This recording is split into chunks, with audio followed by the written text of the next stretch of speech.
E shtuna shënoi ditën me intensitetin më të lartë të rreshjeve në gjithë këtë ditë në territorin e Bashkisë së Shkodrës. Mjaftuan pak minuta shi që rrugët e qytetit të notonin në ujë duke nisur prej pedonales kryesore Kolidromeno.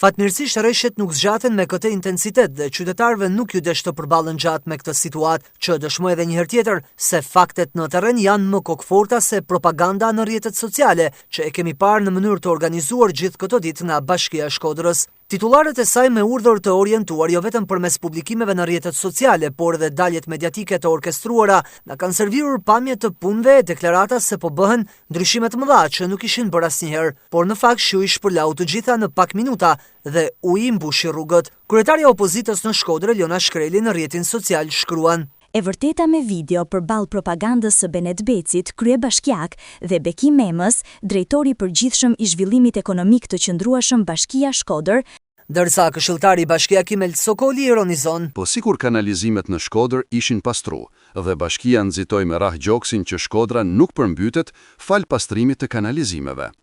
Kështu është kur kanalet pastrohen vetëm në rrjetet sociale dhe vizioni i bashkisë për reduktimin e riskut të përmbytjeve është vetëm pastrim kanalizimesh.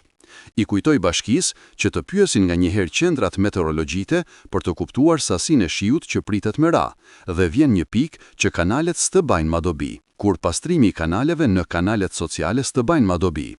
E po, pak sfide fortë është me bo propagandë me natyrën, këto sfida janë shumë herë ma komplekse se sa thjeshte propaganda.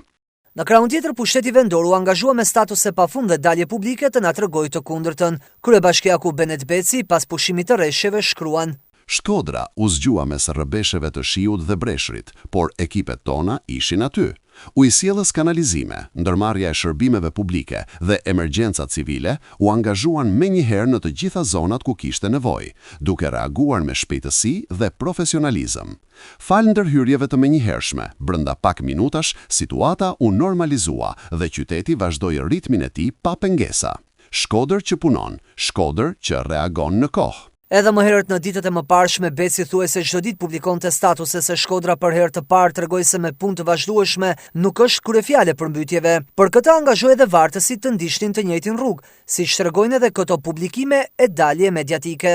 Por ja që rreshjet ranë treguan se veprojnë në territore, këtë herë fatmirësisht Shkodra nuk ishte mes qarqeve me sasi të mëdha, pasi pasojat mund të ishin edhe më të mëdha.